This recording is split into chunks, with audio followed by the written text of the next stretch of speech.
Good morning, students. Today I am going to start next physics chapter, that is gravitational force. First chapter हमने physics का किया था motion. Second chapter मैंने बताया था force and loss of motion, और third मैं discuss करने जा रही हूँ ग्रेविटेशनल फोर्स. देखो, हम अगर देखें तो तीनों चैप्टर जो है वो इंटरलिंक्ड है. पहले मैंने मोशन का जब चैप्टर आपको डिस्कस किया था तो मैंने बताया था कि what causes motion,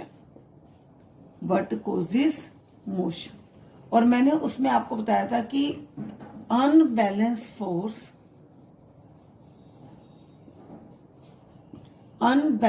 force causes motion. अब उसके बाद फोर्स की क्या डेफिनेशन बताई थी. फोर्स का पहले अनबैलेंस फोर्स का भी बताया था. Four forces act on it when force of frictional force becomes less than pushing force, then it becomes a unbalanced force. या ये कह सकते हो pushing force is greater than frictional force. फिर लॉज ऑफ मोशन में हमने किया था न्यूटन्स का first law, second law, third law. Same ये भी जो चैप्टर है ये भी रिगार्डिंग किसको क्रेडिट जाता है, न्यूटन को जाता है. उसी से ही हम पढ़ेंगे आगे. अब फोर्स की डेफिनेशन भी मैंने आपको बताई थी. क्या है? पुश और pull on any object to change the state of rest और मोशन, दैट इज फोर्स.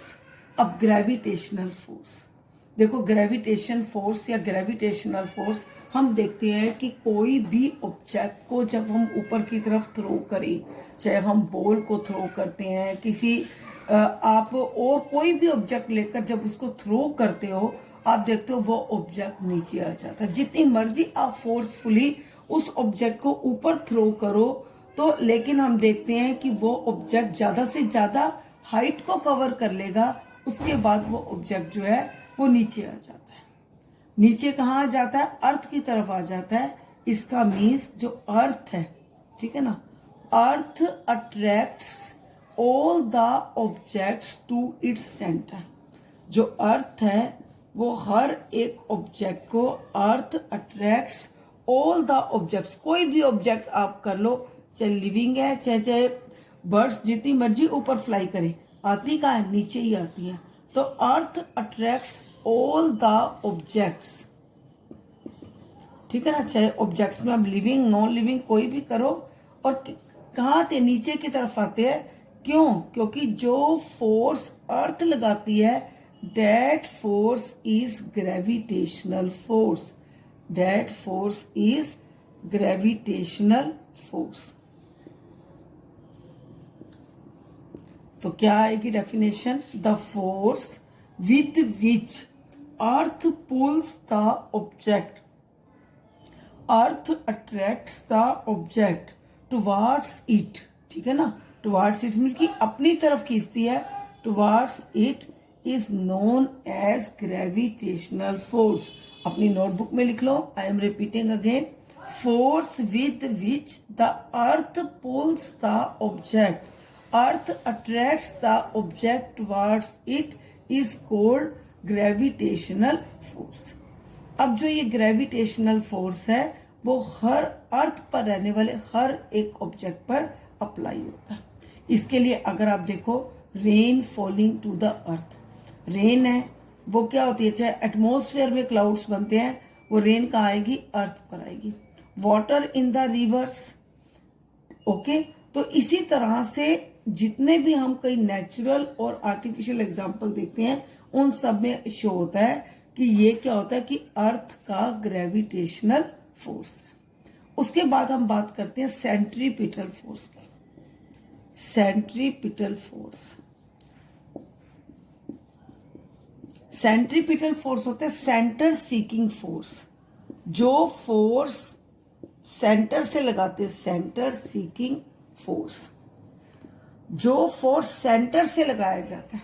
हमने फर्स्ट चैप्टर में एक एक्टिविटी की थी. मैंने कहा था कि एक बॉय एक स्टोन को अगर स्ट्रिंग के साथ अच्छी तरह से टाई करता है, उसको घुमाता है, तो वो यूनिफॉर्म सर्कुलेटेड मोशन होता है, ठीक है ना. हम देखते हैं कि जब वो स्टोन है वो एक सर्कुलेटेड मोशन में जो है हम करते हैं, जिसमें हमने कहा था कि why circular motion is accelerated motion या why it is known as accel uniform circular accelerated motion.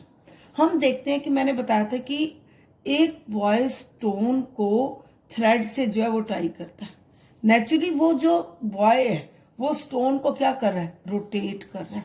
Stone जो है वो सर्कुलर मोशन में रोटेट हो रहा है।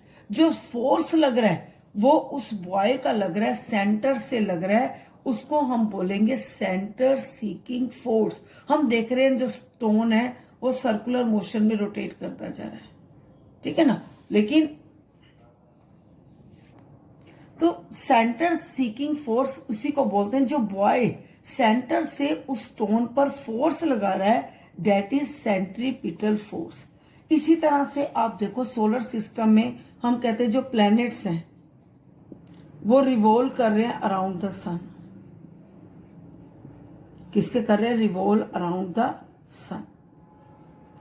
अब इसका मीन्स जब प्लैनेट्स रिवॉल्व कर रहे हैं सन के चारों ओर, सेंट्रीपिटल फोर्स कौन अप्लाई कर रहा है, सन अप्लाई कर रहा है। इसी तरह से अगर आप देखो satellites around the planets, moon around the earth, इसका मीन्स कि सेंट्रीपिटल फोर्स कौन लगा रहा है, अर्थ लगा रही है, ठीक है ना। हमें मून रोटेट करता हुआ नजर आ रहा है, हमें प्लैनेट्स रोटेट करते नजर आ रहे हैं। जब प्लैनेट्स रोटेट कर रहे हैं तो सन सेंट्रीपिटल फोर्स अप्लाई कर रहा है। जब सैटेलाइट्स रोटेट कर रहे हैं तो प्लैनेट्स उसके ऊपर सेंट्रीपिटल फोर्स लगा रहे हैं। अगर यहां पर ये बॉय फोर्स लगाना बंद कर दे तो वो स्टोन क्या हो जाएगा, सीधा नीचे की तरफ स्ट्रेट चला जाएगा, ठीक है ना। तो इसका मीन्स जो लाइन सर्कल को टच करती हुई जाती है उसको हम बोलते हैं टेंजेंट लाइन, ठीक है ना। क्या बोलते हैं, टेंजेंट लाइन। तो अब यहां पर मैं बात कर रही हूं कि अगर इस स्टोन पर सेंटर से उस बॉय के थ्रू फोर्स लगना बंद हो जाएगा, stone flies of along a straight line, ठीक है ना। तो इस तरह से अगर सन सेंट्रीपिटल फोर्स लगाना बंद कर देगा तो planets flies of along a straight line. इसी तरह से अगर अर्थ मून पर फोर्स लगाना बंद कर देगा सेंट्रीपिटल फोर्स, तो moon flies of along a straight line, ठीक है। तो सेंट्रीपिटल फोर्स क्या है, सेंट्रीपिटल फोर्स होता है सेंटर सीकिंग फोर्स। अगर ऐसे फोर्स नहीं होंगे तो motion would pursue a uniform straight line motion, वो एग्जिस्ट ही नहीं करेंगे सर्कुलर में, ठीक है। तो इस तरह से जो है ये एग्जांपल था सेंटर सीकिंग फोर्स का। अब मैं प्रीवियस वीडियो में आपको क्या बता रही थी, मैंने बताया था पहले तो ग्रेविटेशनल फोर्स बताया था। क्या बताया था कि अर्थ हर एक ऑब्जेक्ट को अपनी तरफ पुल करती है, अट्रैक्ट करती है, जिसकी वजह से हर एक ऑब्जेक्ट अर्थ की तरफ आ जाता है, उसको ग्रेविटेशनल फोर्स बोलते हैं। फिर मैंने उसके कुछ एग्जाम्पल्स दिए थे। फिर मैंने आपको बताया था कि हर एक जो हेवनली बॉडी है वो क्या करती है, एक सेंट्रीपिटल फोर्स अप्लाई करती है। अब उसके बाद मैंने आपको कहा था कि ऑब्जेक्ट हर एक ऑब्जेक्ट को अपनी तरफ अट्रैक्ट करती है। फिर उसके साथ हमने एक बात और भी कही थी कि न्यूटन्स के थर्ड लॉ की बात करी थी। देखो न्यूटन्स के थर्ड लॉ में मैंने क्या कहा था, action and reaction are equal.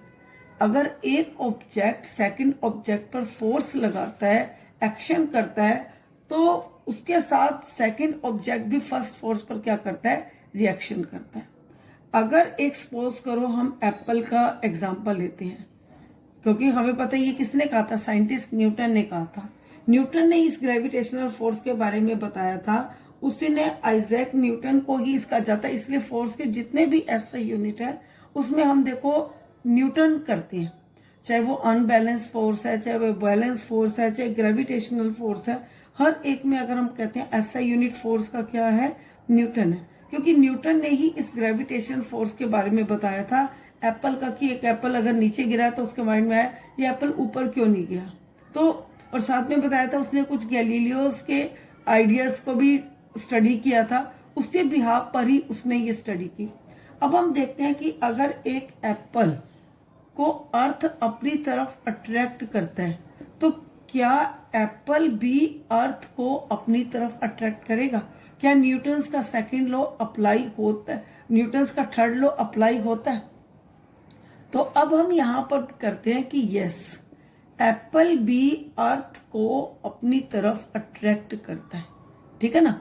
और एप्पल भी अर्थ को according to third law of motion, आप किसी का भी एग्जांपल ले सकते हैं, जैसे यह है कि अगर अर्थ मून को अपनी तरफ अट्रैक्ट करता है तो क्या मून भी अर्थ को अपनी तरफ अट्रैक्ट करता है, तो यहां पर इसका भी आंसर आएगा yes.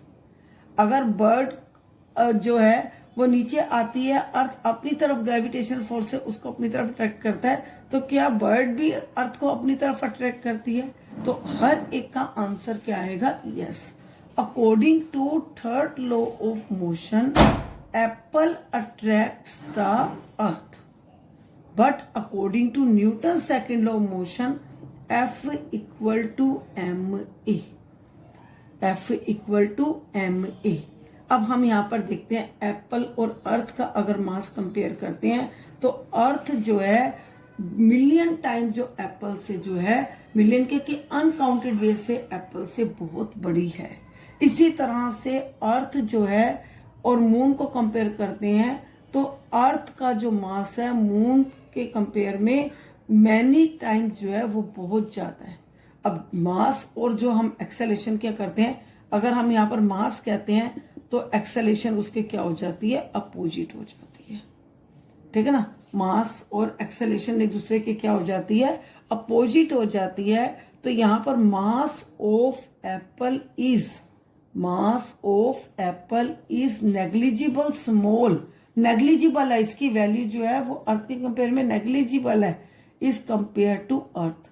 So we can not see apple attracts the earth, we do not see earth moving towards the apple, ठीक है ना।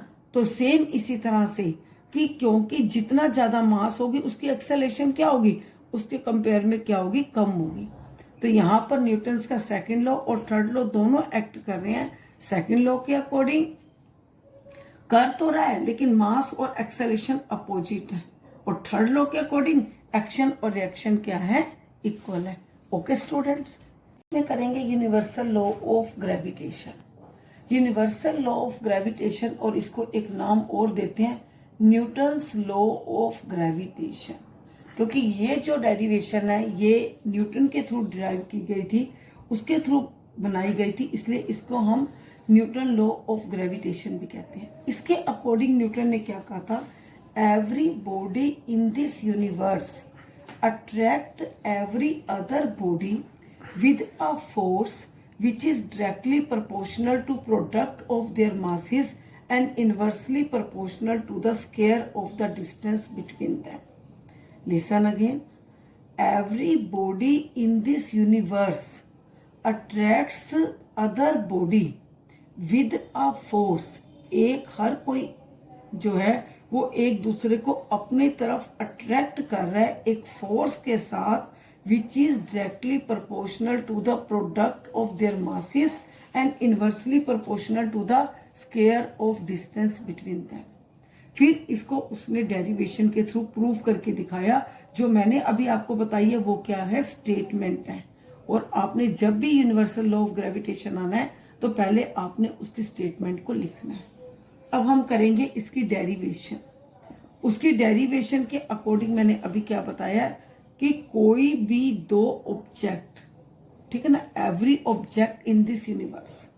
अब हम कर लेते हैं ये इसका सेंटर और यहां से इन दोनों के बीच का डिस्टेंस, और जो ये डिस्टेंस है उसको डी नाम दे दिया, और जो ये ऑब्जेक्ट ए कर दिया, ये ऑब्जेक्ट बी कर दिया, और यहां पर हमने कह दिया कि इसका मास कैपिटल एम, इसका मास कैपिटल स्मॉल एम। चाहे आप इसको अर्थ और मून का दे सकते हो, सन और अर्थ का दे सकते हो, एप्पल और ट्री का दे सकते हो, कोई भी दे दो, ठीक है ना। और आपकी मर्जी है, चाहे मास को m1 m2 लिख लो, चाहे कैपिटल एम स्मॉल एम लिख लो, कुछ भी लिख लो। अब according to universal law of gravitation, according to universal law of gravitation, two force between two object is directly proportional to force between two object is directly proportional to product of their masses. मैंने अभी आपको बताया ना, चाहे m1 m2 लिख लो, product of their masses। ये तो हो गया फर्स्ट नंबर। सेकंड क्या कहा, force inversely proportional to square of their distance, square of their distance, इसको दे दिया सेकंड नंबर। जब हम इसको कंबाइन करेंगे फर्स्ट और सेकंड को तो क्या आ जाएगा, और मैंने आपको पहले भी सेकंड चैप्टर में बताया था, फिजिक्स के सेकंड चैप्टर में बताया था, जब भी हम किसी भी डायरेक्टली प्रोपोर्शनल को इनवर्सली प्रोपोर्शनल को ओपन करते हैं उसकी जगह एक कांस्टेंट लगाते हैं, और वो कांस्टेंट यहां पर कौन सा है, ग्रेविटेशनल फोर्स। जिस फोर्स के थ्रू ऑब्जेक्ट एक दूसरे को अट्रैक्ट करता है, it is a gravitational force, it is a universal gravitational force. ठीक है ना, तो यहां पर जो जी है ये कौन सा जी है, ये ग्रेविटेशनल फोर्स है। अब यूनिवर्सल लॉ ऑफ ग्रेविटेशन की डेरिवेशन क्या आ गई, जी, ये प्रोडक्ट ऑफ टू मासेस, ये स्क्वायर ऑफ डिस्टेंस, और इस जी को क्या कहा हमने, ग्रेविटेशनल फोर्स, यूनिवर्सल फोर्स, जो पूरे यूनिवर्स में एक फोर्स के साथ ऑब्जेक्ट एक दूसरे को अट्रैक्ट कर रहा है, एक दूसरे को अपनी तरफ पुल कर रहा है। इस जी का अब हम देखें तो क्या फार्मूला हो जाएगा, F d square product of two masses. ठीक है ना, अब हमें पता है फोर्स को हम किस में लेते हैं, हम लेते हैं न्यूटन में, डिस्टेंस को किस में मेजर करते हैं, मीटर स्क्वायर में, ये दोनों किस में, केजी में है, तो इसको यहाँ पर क्या आ जाएगा, पर केजी स्क्वायर। ये क्या हो जाएगा, इस ग्रेविटेशनल फोर्स का एसआई यूनिट, फोर्स न्यूटन में, तो इसका एसआई यूनिट क्या है, न्यूटन मीटर स्क्वायर पर केजी स्क्वायर। इसकी जो वैल्यू है वो हेनरी कैवेंडिश ने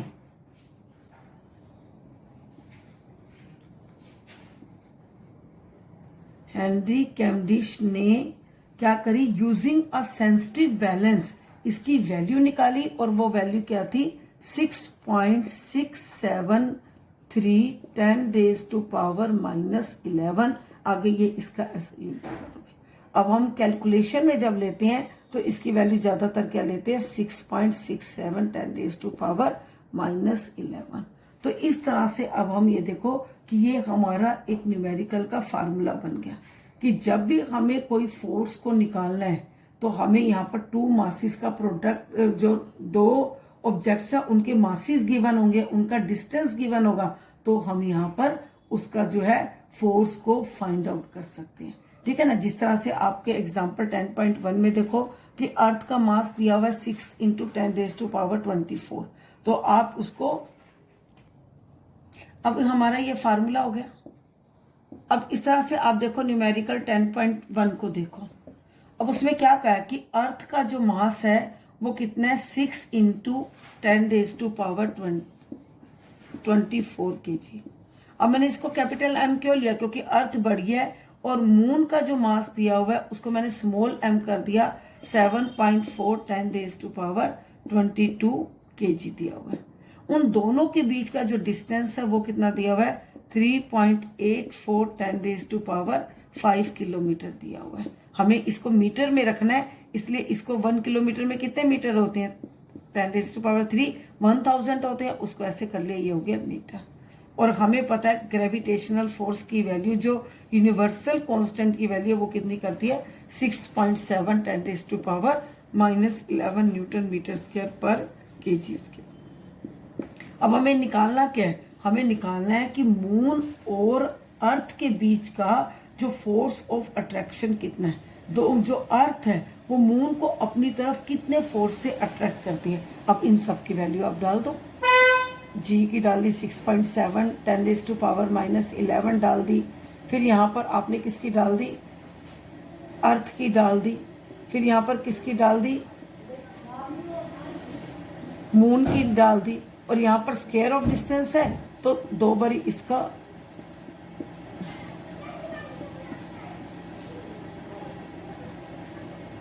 और अब इसको जब हम सोल्व करेंगे, जैसे मैथ में सॉल्यूशन निकालते हैं वैसे इसमें करोगे। बस ये देखना जो 10-10 वाले हैं उनको आप पहले सोल्व करोगे तो इजी हो जाएगा। पता है सेम बेस है, जो पावर है वो क्या हो जाती है, ऐड हो जाएगी, और जब इसको सोल्व करोगे तो ये कितना हो जाएगा, 2.01 10⁻20 न्यूटन। जैसे मैथ की कैलकुलेशन होती है, साइंस की कैलकुलेशन भी वैसे होती है, पावर वाले क्वेश्चन आपने किए। तो इस तरह से आपका ये क्या था, यूनिवर्सल लॉ ऑफ ग्रेविटेशन। अब यूनिवर्सल लॉ ऑफ ग्रेविटेशन में मैंने आपको बताया था भाई कि जैसे अगर रेन अर्थ पर आती है, जो मून है वो अर्थ की तरफ अट्रैक्ट होता है, तो इसकी तरह से जो अर्थ है वो सन की तरफ अट्रैक्ट होती है, टाइड्स जो है वो मून की तरफ अट्रैक्ट होते हैं। ये सब रीजन है यूनिवर्सल लॉ ऑफ ग्रेविटेशन की। Okay students, students today we will discuss Kepler's law. Kepler ने साइंटिस्ट न्यूटन के साथ मिलकर लॉ बनाए, उस लॉ को हम नाम बोलते हैं Kepler law. According to Kepler scientist, when any planet moves in a elliptical position, आपको पता कोई भी जो प्लेनेट है वो इलिप्टिकल पोजीशन में रिवॉल्व करता है अराउंड द सन, चाहे वो हमारी अर्थ प्लेनेट है, चाहे वो वीनस प्लेनेट है, कोई भी है सोलर सिस्टम में। हमने 8th क्लास में भी डिस्कस किया था, इलिप्टिकल पोजीशन में जो है वो रिवॉल्व करता है। जब कोई भी प्लेनेट इलिप्टिकल पोजीशन पर अराउंड द सन रिवॉल्व करता है, उसके 2 फोकस होते हैं, F1 और F2, ठीक है ना, दे रिलेटेड टू, ठीक है ना। तो उसमें 2 फोकस होते हैं, या ये कह सकते हो elliptical path has a 2 foci means की 2 फोकस होते हैं, and sun is the one of the 2 focus. जो सन है वो उस फोकस में से एक जो फोकस जाता है वो सन को जाता है। ये था केपलर का फर्स्ट लॉ। केपलर के सेकंड लॉ के according each planet revolve around the sun in such a way joining the planet to the sun sweeps over equal area in equal interval of time.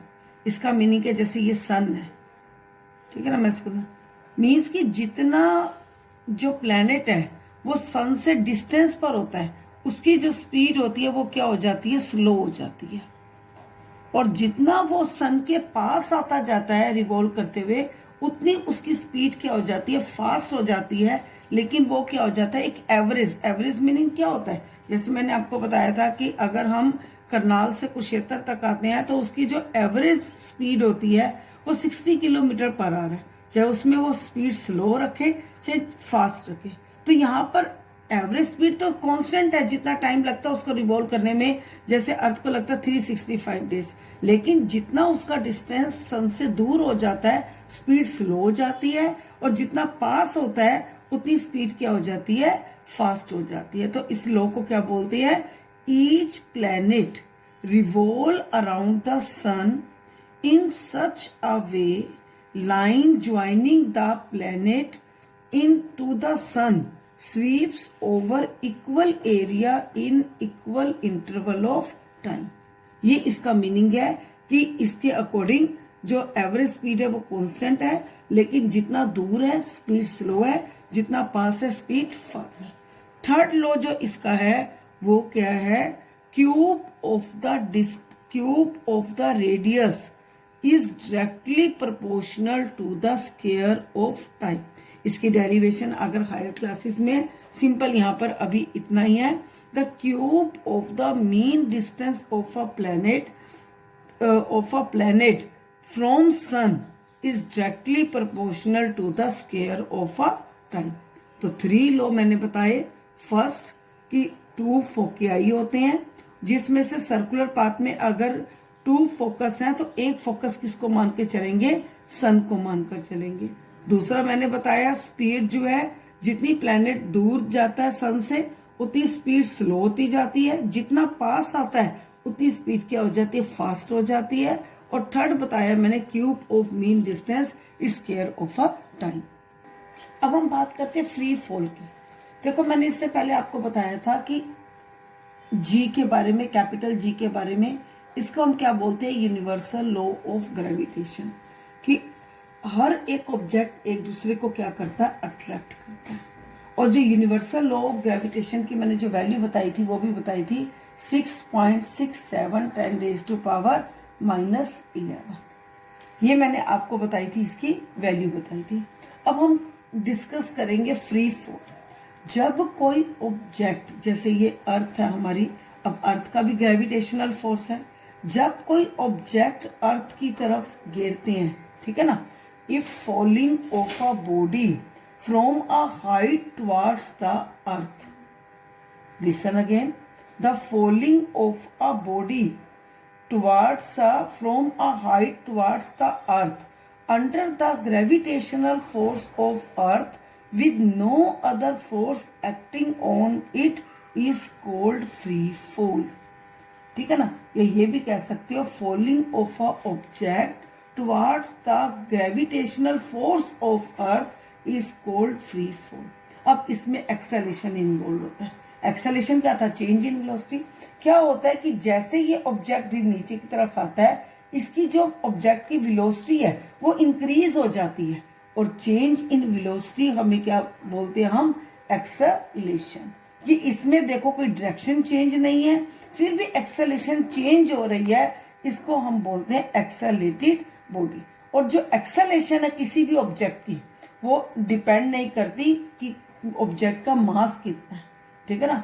Acceleration of an object falling freely towards the earth does not depend upon a mass of object, does not depend upon mass. चाहे फिर वो हम ये कहें कि एक paper fall हो रहा है, चाहे फिर हम ये कहें कि एक स्टोन फॉल हो रहा है, ठीक है ना। तो हम देखेंगे कि दोनों पैर, ये नहीं है कि अगर एक हैवी है, ये इससे हम ये कहते हैं कि कोई और इससे हैवी चीज ले लो, इससे लाइट ले लो, कि जैसे ये फीदर ले लो, ठीक है ना। तो कोई भी हम ले ले तो वो क्या होगा, जो अर्थ है उसको सेम ग्रेविटेशनल फोर्स की हेल्प से अपनी तरफ अट्रैक्ट करेगी, ठीक है ना। ये नहीं होगा कि इस ऑब्जेक्ट का मास इतना, ये मास इतना है, मास के ऊपर डिपेंड नहीं करता। फिर भी हम देखते हैं कि अगर हम देखें कि हम किसी भी हाइट से अगर हम एक पेपर और स्टोन को गिरेंगे, हम देखेंगे कि स्टोन 1 मिनट में जल्दी से आ जाएगा नीचे, और पेपर को टाइम लगता है। और अभी हम कह रहे हैं कि जो अर्थ है वो ऑब्जेक्ट को अपनी तरफ सेम ग्रेविटेशनल फोर्स से अट्रैक्ट करती है और मास पे डिपेंड नहीं करती।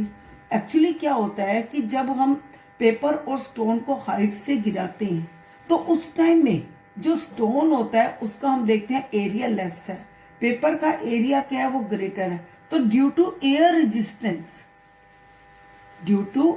रेजिस्टेंस जो है उस पेपर को टाइम लगता है, और जो स्टोन है वो जल्दी आ जाता है।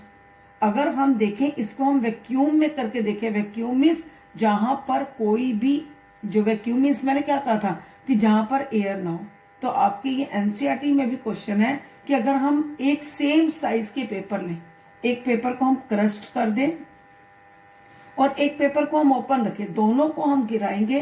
वैसे अगर हम अपने लाइफ में, रूटीन के लाइफ में देखेंगे, हम देखेंगे जो क्रस्ट पेपर है वो जल्दी से गिर गया, जो प्लेन जो ओपन पेपर है उसको टाइम लग रहा है। लेकिन वैक्यूम में जब हम इस एक्टिविटी को करेंगे, हम देखेंगे कि दोनों सेम टाइम पर अर्थ पर फॉल होते हैं, ठीक है ना। चाहे हम यहाँ पर फीदर और कॉइन का ले लें, चाहे हम क्रस्ट पेपर और पेपर का ले लें, जब हम वैक्यूम पंप के थ्रू अगर किसी भी ऐसे ऑब्जेक्ट में जिसमें से एयर को निकाल दें और वहां पर करके देखें, तो दोनों का जो डिस्टेंस है, जो ग्रेविटेशनल फोर्स है, जो टाइम है, वो क्या है, सेम है। अगर यहाँ पर ये सेम नहीं आता, ये क्या होता है, due to air resistance. Okay students, अब हम करेंगे acceleration due to gravity.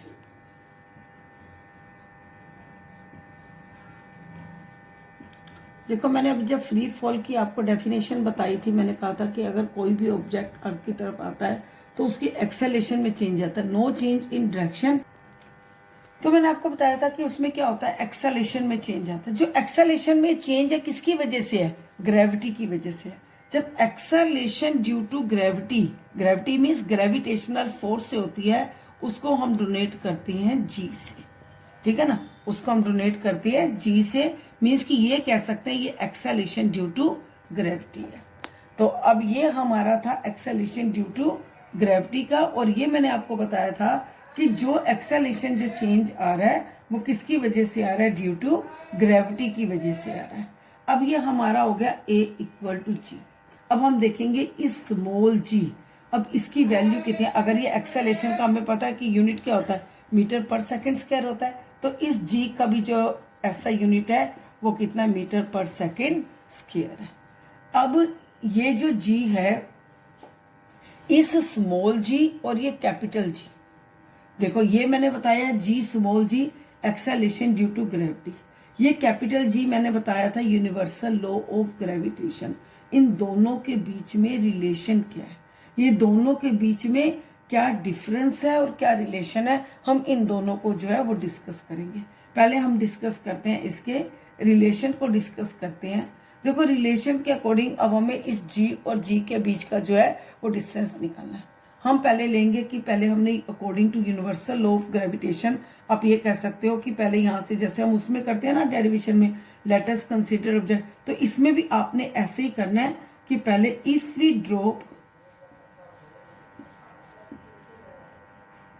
Drop a body, ठीक है ना, जैसे उसमें लेटस है या let's we drop a body, किस उसको कोई भी आप कह सकते हो, जैसे हमने स्टोन ले लिया और उसका जो मास है वो क्या है, having mass small m, having mass small m, ठीक है ना, from a distance, from the distance, ठीक है ना, from the distance of earth of mass, earth की तरफ हम कर रहे हैं, अर्थ का जो मास है हम मान लेंगे उसके अंदर कैपिटल एम है, ये ऑब्जेक्ट का मास स्मॉल एम है, अर्थ की तरफ गिरा रहे हैं ये कैपिटल। अब इसमें हम देखें यूनिवर्सल लॉ ऑफ ग्रेविटेशन क्या एक्ट करेगा, हमने यूनिवर्सल लॉ ऑफ ग्रेविटेशन का क्या था, F equal to G product of two objects and square of distance, ये हमने लिया था according to universal law of gravitation. आप यहाँ पर लिखोगे according to universal law of gravitation यहाँ पर, ठीक है ना, इसको फर्स्ट नंबर दे दिया। अब आप यहाँ पर करोगे according to Newton second law of motion, Newton का सेकंड लॉ ने क्या कहा था, F equal to m a. अब एम ए और ए हमारा क्या है, एक्सेलेरेशन ड्यू टू ग्रेविटी, तो हम यहां पर क्या देंगे, F equal to m g, F equal to m g, इसको दे दोगे 0.2, और अब इस F की वैल्यू को आप पुट करोगे इसके अंदर, तो जब हम इसके अंदर पुट करेंगे तो क्या आ जाएगा, ये एम जी बताया ना आपको, ए की जगह जी का हो गया, एम जी, और वहां पर क्या जी एम, ये कैपिटल एम किसके लिए, अर्थ के लिए, ये डी स्क्वायर, ठीक है, स्मॉल एम से स्मॉल एम कट जाएगा, तो यहाँ पर क्या आ जाएगा, g equal to G M d square, ये किसके बीच में रिलेशन आ गया, स्मॉल जी और कैपिटल जी के बारे में, ठीक है ना। अगर हम अब अर्थ की ग्रेविटी देखनी हो, हमें पता है जो यूनिवर्सल लॉ ऑफ की अकॉर्डिंग ग्रेविटेशन की वैल्यू कितनी है, 6.7 10⁻11 है। अब हमें अर्थ के अगर हम मास की बात करें तो हमें कितना, अर्थ का मास कितना, 6 × 10⁻24 है। और अगर हम अर्थ के रेडियस की बात करते हैं तो अर्थ का जो अब रेडियस है वो कितना है, 6.4 10⁻6 स्क्वायर है। जब हम इसको कैलकुलेट करेंगे तो कितना आता है, 9.8 मीटर पर second square. Gravitational force capital G की वैल्यू कितनी है, 6.7 10⁻11। जो ग्रेविटी है स्मॉल जी है वो कितनी है, 9.8 मीटर पर सेकेंड स्क्वायर। तो ये हमने निकाला एक्सेलेरेशन ड्यू टू ग्रेविटी। अब हम करेंगे इनके डिफरेंस की बात। ये क्या है कैपिटल जी, ये क्या है स्मॉल जी। अब सबसे पहले इन दोनों की आप क्या लिखोगे, डेफिनेशन लिखोगे। ये यूनिवर्सल लॉ ऑफ ग्रेविटेशन है, ठीक है ना। यूनिवर्सल लॉ ऑफ ग्रेविटेशन में मैंने क्या कहा था, every object in this universe attract to each other. और ये क्या मैंने बताया था, ये free fall due to gravity when object falls towards the earth, when earth attracts it show gravitational force, और that is known as acceleration due to gravity। ये यहाँ पर जो फ्री फॉल की डेफिनेशन है वो लिख सकते हो। अब अगर हम इसकी वैल्यू करें, इसकी वैल्यू जो है वो कांस्टेंट रहती है। इस यूनिवर्स में कैपिटल जी की वैल्यू जो है वो कांस्टेंट रहती है, लेकिन इस स्मॉल जी की वैल्यू जो है वो वेरीज करती है। वेरीज मीन्स कि अगर कोई ऑब्जेक्ट को हम ऊपर की तरफ गिरते हैं तो हम देखते हैं जो स्मॉल जी है वो डिक्रीजेस होता है, ठीक है ना। जब कोई ऑब्जेक्ट नीचे की तरफ आता है ये स्मॉल जी जो है वो इंक्रीजेस होता है, और जो ये जी है ये मैक्सिमम कहां पर है, सरफेस ऑफ अर्थ। ये इंपॉर्टेंट पॉइंट्स है, नोट करोगे। G is maximum on the at the surface of earth, at the surface of earth. और इवन अगर जैसे ये अर्थ है इसके सरफेस पर जो जी है ये मैक्सिमम, लेकिन जी और भी डिक्रीज हो जाता है, या ये कह सकते हो ये जो जी है ये जीरो हो जाता है सेंटर, अर्थ के सेंटर पर आकर ये जीरो क्या हो जाता है, जी क्या हो जाता है, ये जीरो हो जाता है। मैक्सिमम कहां पर है, सरफेस ऑफ अर्थ पर। जितना ऑब्जेक्ट नीचे की तरफ आता है जी इंक्रीजेज है, ऊपर की तरफ जाता है तो जी क्या है, डिक्रीजेज है। तो अब जो जी है हमें पता है जो हमारी अर्थ है वो एक परफेक्ट स्फीयर नहीं है, उसका जो ये चेंज होता रहता है, ठीक है ना। ये रेडियस जो है वो क्या होता रहता है, चेंज होता रहता है। तो हम ये कह सकते हैं जी इज मैक्सिमम एट पोल। अगर मैक्सिमम पोल पर है तो इसका मीन्स मिनिमम कहां पर है, इक्वेटर पर है। तो ये क्वेश्चंस को आप पे ध्यान रखोगे क्योंकि न्यूमेरिकल्स में ये जो पॉइंट्स हैं ये आएंगे। आपकी बुक में भी लिखा हुआ है g is not perfect sphere, तो ये ध्यान रखना। G is maximum at pole, g is minimum at equator. क्यों, जितना, क्योंकि ये रेडियस के अपोजिट होता है। जो हमने न्यूमेरिकल जो हमने ये किया था उसमें क्या कहा था, जी एम, ठीक है ना, ये कैपिटल एम, और ये क्या कहा था, डी स्क्वायर। तो ये देखो ये एक दूसरे के क्या है, इनवर्सली प्रोपोर्शनल। जितना रेडियस डिक्रीज होता जाएगा उतना जो ये स्मॉल जी है ये मैक्सिमम होता जाएगा। तो इसलिए जो है पोल पर ये जो स्मॉल जी की वैल्यू है वो क्या है, मैक्सिमम है। तो यहां पर सेकंड पॉइंट क्या हो जाएगा, g varies space to place to place. सब जगह जो है ये फिक्स नहीं है। फिर इसके हम देखते हैं कि इसकी वैल्यू कांस्टेंट है और इसकी वैल्यू क्या होती है, चेंज होती है। फिर हमने यहाँ पर एक्सेलेरेशन ड्यू टू ग्रेविटी है, तो ये कौन सी, यहाँ पर डायरेक्शन कोई मेंशन नहीं करती, तो ये क्या है, ये स्केलर क्वांटिटी है और ये क्या है, वेक्टर क्वांटिटी है, ठीक है ना। अब यहाँ पर ये जो स्मॉल जी है ये कभी भी जीरो नहीं हो सकता, ना जीरो हो सकता है ना ये क्या हो सकता है, नेगेटिव हो सकता है, ठीक है। लेकिन जो ये स्मॉल जी है ये इसकी वैल्यू जीरो भी आ सकती है, इसकी वैल्यू पॉजिटिव भी आ सकती है, इसकी वैल्यू क्या आ सकती है, नेगेटिव आ सकती है। तो आपने अपने नोट्स में रिलेशन बिटवीन जी और डिफरेंस बिटवीन जी और जी को भी लिखना है। ओके स्टूडेंट्स, अब इस वीडियो में क्या जनरल इक्वेशन ऑफ मोशन हम क्या करते थे, हमने फर्स्ट चैप्टर में किया था जनरल इक्वेशन ऑफ मोशन में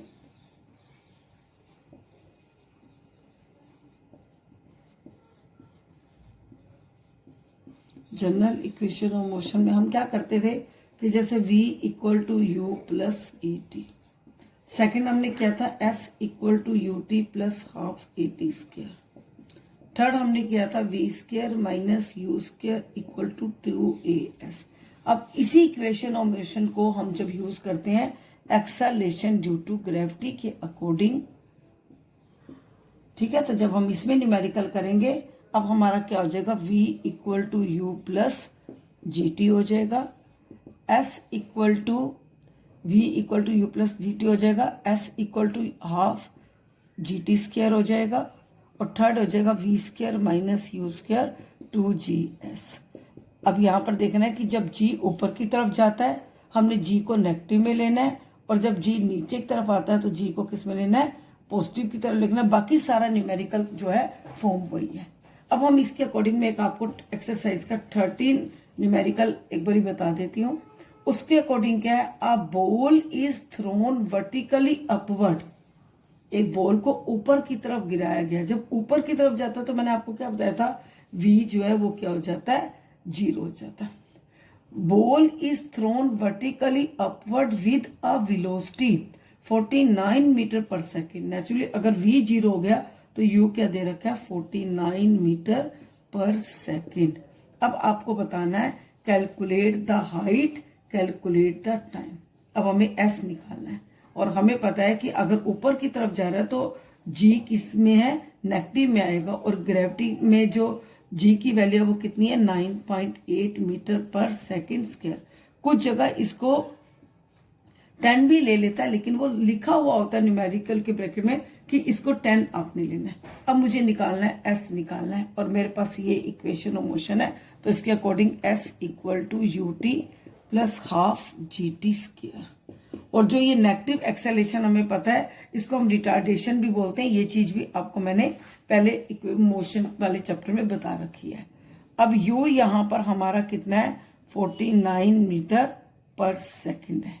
ठीक है, अब टाइम का हमारे पास यहाँ पर टाइम मेंशन नहीं है, ठीक है ना। और टाइम के लिए अब हमें क्या करना पड़ेगा, पहले हमें जो टाइम मेंशन नहीं और दो हमारी अननोन क्वांटिटी तो पॉसिबल नहीं होती, तो इसलिए पहले मैं अब वो वाले दूसरे वाला ले लूंगी, v square minus u square 2GS।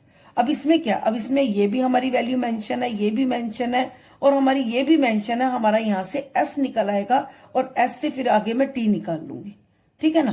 क्योंकि हमें ये स्पेशली ध्यान रखना होता है कि जो भी हम वैल्यू यूज कर रहे हैं उसके अकॉर्डिंग क्या हमारी जो है वो एक अननोन होनी चाहिए, बाकी वैल्यूज पता होनी चाहिए, या अगर हमें टाइम पहले निकालना है तो हम चाहे सीधा ये भी यूज कर सकते हैं। जो मर्जी आप वैल्यू को यूज करो, लेकिन जैसे मैंने अब ये पहले चूज किया, लेकिन इसके अंदर मेरी दो अननोन थी तो ये पॉसिबल नहीं था, तो इसलिए मैंने इसको हटाकर अभी पहले मैंने ये वाली ले ली। आप चाहो तो पहले ये वाली भी ले सकते हो, v equal to u plus g t. इसमें हमारा सीधा क्या आ जाएगा, t निकल आएगा, इसमें सीधा हमारा क्या निकल आएगा, s निकल आएगा। देखो जैसे v हमें पता क्या है, 0 है, u कितना है 49 है, और g की वैल्यू हमारी कितनी है, -9.8, ठीक है ना, और टाइम हमारा, अब यहाँ पर 49 माइनस 9.8 t, इसको इधर ले जाएंगे तो ये क्या हो जाएगा, -49 हो जाएगा।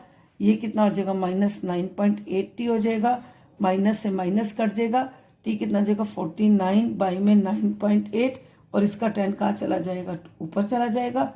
ये क्या हो जाएगा, टाइम कितना आ जाएगा, 5 सेकेंड।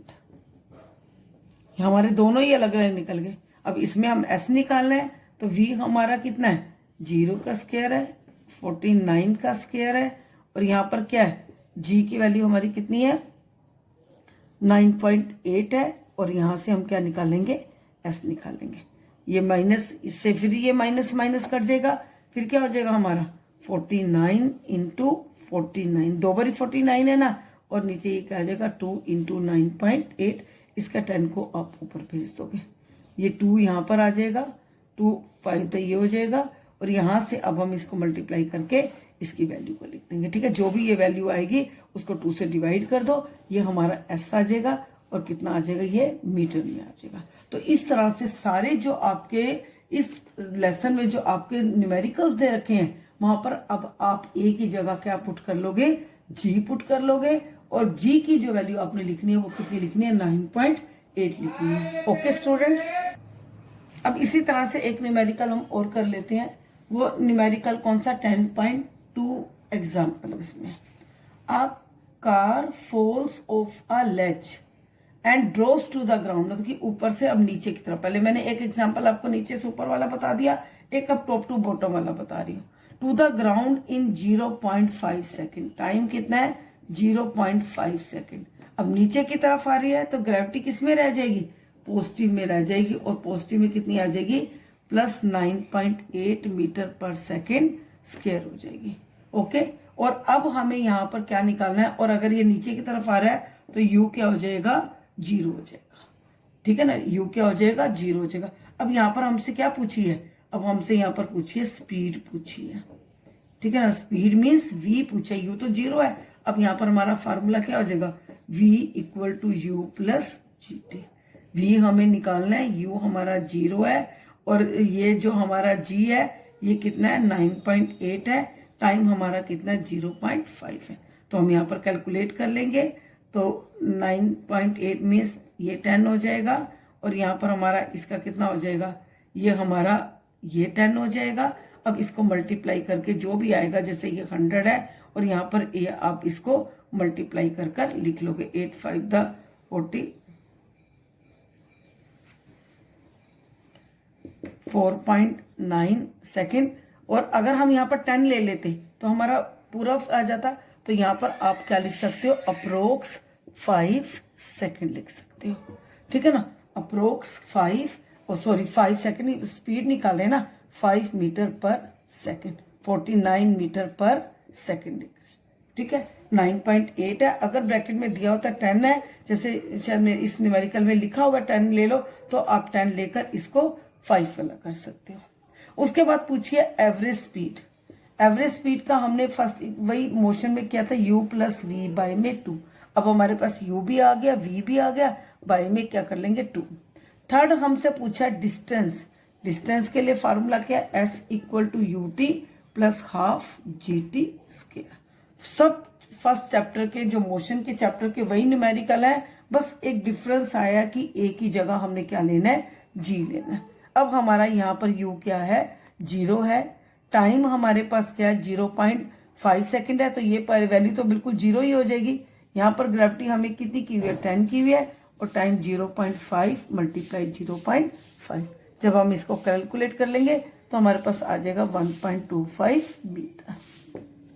ओके स्टूडेंट्स, लेकिन ये ध्यान रखना है न्यूमेरिकल में अगर मेंशन है G10 लो तो लेना है, अदरवाइज आप क्या रखोगे 9.8 मीटर पर सेकेंड स्क्वायर की वैल्यू रखोगे। ओके स्टूडेंट्स, अब हम इस वीडियो में डिस्कस करेंगे मास।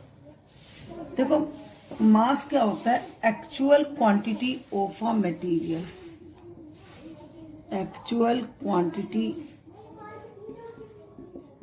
ऑफ अ बॉडी या ऑफ अ मटेरियल या ऑफ अ सब्सटेंस, ठीक है ना। जिस मटेरियल से एक्चुअल मटेरियल क्वांटिटी कहते हैं, actual quantity of a material, actual quantity material of a body, कि जितना उस बॉडी के अंदर मटेरियल एक्चुअल में है उसको हम क्या बोलते हैं, मास बोलते हैं। अब अगर हम बात करें वेट की, ठीक है ना, आपने सुना होगा वेट ना। अब हम देखें, अगर हम वैसे डिक्शनरी में देखें, इंग्लिश डिक्शनरी में, तो मास और वेट का एक ही मीनिंग है, लेकिन साइंस में इन दोनों का जो मीनिंग है वो डिफरेंट है। जैसे मैंने बताया था ब्रीथिंग और रेस्पिरेशन का मीनिंग जो इंग्लिश की डिक्शनरी में क्या होता है, सेम होता है। तो यहाँ पर मास मैंने बताया actual quantity of a material, जिस मटेरियल से वो बॉडी बनी है उसकी एक्चुअल क्वांटिटी कितनी है। और वेट क्या है, weight of an object, weight of an object is the force. कौन सा फोर्स, जो ग्रेविटेशनल फोर्स है। Weight of an object is the force with which it is attracted, it is attracted towards the center of earth,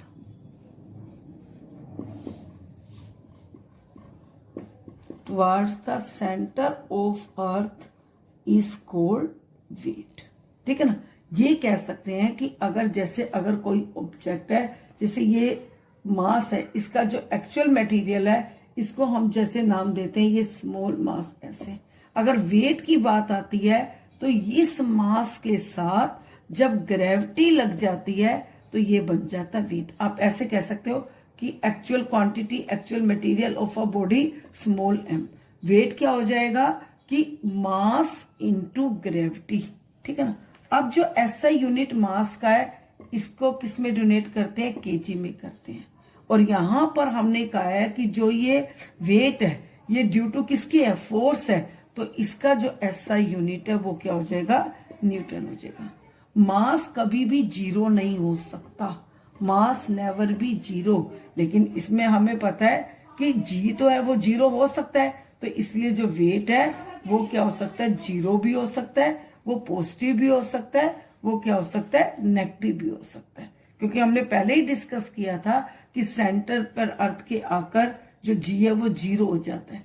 तो ये तो था मास और wait का डिफरेंस। इसके साथ हमारा एक और फार्मूला हो गया, वेट जो है मास इनटू क्या होता है, ग्रेविटी होता है। अब हमें पता है कि मून की ग्रेविटी और जो अर्थ की ग्रेविटी, जब हमने ये बता दिया कि यूनिवर्सल लॉ ऑफ ग्रेविटेशन जो कांस्टेंट है वो फिक्स रहता है, चेंज क्या होती है, वो ग्रेविटी चेंज होती है। तो हम देखते हैं कि जो मून की ग्रेविटी है वो अर्थ की ग्रेविटी से क्या होती है, 1/6 लेस होती है। तो नेचुरली जो वेट है वो भी क्या हो जाएगा, 1/6 लेस हो जाएगा। वीनस पर क्या 1/9 है। तो कैसे इसको हम डेरिवेशन के थ्रू प्रूव करते हैं, अब हम नेक्स्ट में देखते हैं। ओके स्टूडेंट्स, अब हमारी ये नेक्स्ट डेरिवेशन क्या है, उसी से रिलेटेड है जो अभी मैं पीछे आपको बता रही थी। To show that weight of an object, weight of an object, ठीक है ना, किसी भी ऑब्जेक्ट का जो वेट है on the moon is less than 1/6 weight on the earth से क्या है, 1/6 लेस है। अब हम यहाँ पर बात कर रहे हैं मून की। अब देखो मैं डिस्कस क्या कर रही थी कि जो मून पर जो वेट होता है किसी ऑब्जेक्ट का वो 1/6 लेस होता है जो अर्थ पर वेट होता है। तो इसलिए मैं इन दो ऑब्जेक्ट को ले रही थी, एक अर्थ को ले रही हूँ हेवनली बॉडी, एक मून को ले रही हूँ। अगर आप देखो हम दोनों की अगर मास की कंपेयर करें कि अगर सपोज करो मून का मास कैपिटल M है तो अर्थ का जो मास है वो मून के कंपेयर में 100 टाइम्स क्या होता है, ज्यादा होता है। ये साइंटिफिकली है भी सही कि देखो जैसे हमने किया था कि जो अर्थ का मास होता है वो 6.6 इंटू 10⁻24 का बताया था मैंने आपको। तो इसी तरह से अगर मून का देखो वो उससे क्या होगा, ये लेस होगा। इसका जो मून का आइडिया वो 7.3 10⁻22 है, ये 24 है। तो 100 टाइम्स का जो है वो डिफरेंस आता है दोनों के बीच में। तो इसलिए मैं यहाँ पर थोड़ी इजी कैलकुलेशन के लिए यहाँ पर मान रही हूँ कि सपोज कर लेते हैं कि हम लेट की जो मास ऑफ मून है वो कैपिटल M है, तो जो अर्थ का मास है वो कितना है, 100 M। अगर मास ज्यादा है तो नेचुरली रेडियस भी ज्यादा होगा। मून का रेडियस अगर R है तो अर्थ का जो रेडियस है उससे कितना है, 4 टाइम्स ज्यादा है। ये भी साइंटिफिकली है कि जिस तरह से हमें पता है जो अर्थ का रेडियस है वो 6.3 10⁻6 होता है और जो मून का रेडियस होता है वो 1.7 10⁻6 होता है। अब यहाँ पर हम डिस्कस कर रहे हैं कि किस तरह से जो है मून पर अर्थ का 1/6 जो वेट है वो लेस है। हम यहाँ पर पहले बात करेंगे यूनिवर्सल लॉ ऑफ ग्रेविटेशन के according. Universal law of gravitation, क्योंकि जब हम दो हेवनली बॉडी की बात करें तो यूनिवर्सल लॉ ऑफ क्या करेंगे, ग्रेविटेशन की बात करेंगे, ग्रेविटेशन। अब हम वेट ऑन मून, आपको बताया था ना कि फोर्स जो है, अभी डेफिनेशन भी बताई थी कि जो वेट होता है एक्चुअली में क्या है, फोर्स अप्लाइड का है। तो यहां पर हमारा यूनिवर्सल लॉ ऑफ ग्रेविटेशन का फार्मूला क्या है, M, ये R²। अब हम F की जगह क्या लिख सकते हैं, वेट लिख सकते हैं। वेट किसकी बात कर रहे हैं, मून की बात कर रहे हैं। तो ये मून का मास है। ये जो हमें ऑब्जेक्ट, जो ऑब्जेक्ट को हम लेके जाएंगे मून पर लेके जाएंगे या अर्थ पर रखते हैं वो स्मॉल l, और इसका जो रेडियस है वो कितना है, R² है। ये तो हो गया फर्स्ट पॉइंट मून के लिए। अगर हम अब बात करते हैं अर्थ के लिए, अब हमें पता है कि जो मास है वो मून के कंपेयर में कितना है, 100 टाइम्स ज्यादा है। वो ऑब्जेक्ट है वो स्मॉल m है और रेडियस कितना है, 4r²। पहले हमने क्या किया, मून का निकाल लिया, फिर हमने किसका किया, अर्थ का निकाल लिया। हमें पता है कि अब हमने अर्थ का, तो हम यहाँ पर दोनों को अब क्या करेंगे, कंपेयर करेंगे। पहले यहाँ पर मून का और यहाँ पर किसका, अर्थ का। अब मून का कितना है weight, capital M small m, ये R²। और अर्थ का क्या है, 100 m स्मॉल m, और ये 4 को जब मल्टीप्लाई करेंगे 16r²। कैपिटल M से कैपिटल M कट जाएगा, स्मॉल m से स्मॉल m कट जाएगा, R² से R² कट जाएगा। तो कितना हो जाएगा, 16/100। अगर हम देखें इसको काटे तो 16 1 16 6 पॉइंट जो होता है उसको इग्नोर करते हैं। तो यहाँ पर मून और इसको अर्थ वाली वैल्यू को इधर ले जाए तो 1/6 वेट ऑन अर्थ, ठीक है ना।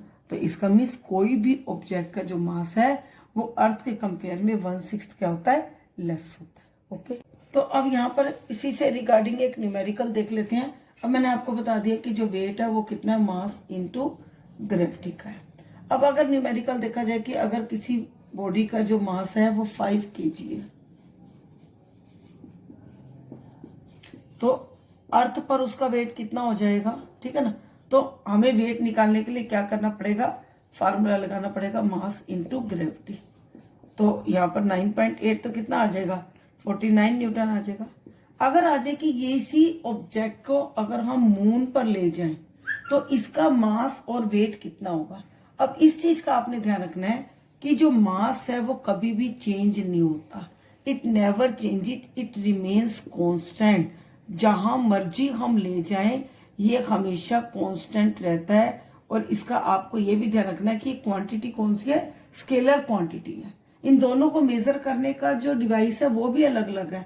इसको जो वेट को है उसको हम स्प्रिंग बैलेंस से मेजर करते हैं और इसको किससे करते हैं, बीम बैलेंस से करते हैं। तो मून पर भी जो मास है वो कितना रहेगा, 5 kg रहेगा, ठीक है ना। जो मास है मून पर 5 kg रहेगा। अगर हम वेट की बात करें तो हमें पता है वेट मून पर कितना हो जाएगा, 1/6 वेट ऑन अर्थ। जितना भी अर्थ पर उसका वेट है उसका 1/6। और हमने यहाँ पर अभी जो वेट निकाला है वो कितना निकाला है, 49 न्यूटन निकाला है। तो यहाँ पर इसका कितना, तो यहाँ पर इसको हम सोल्व कर लेंगे। 6 8 द 48 और 0.161 था तो कितना हो जाएगा, 8.1 न्यूटन आ जाएगा।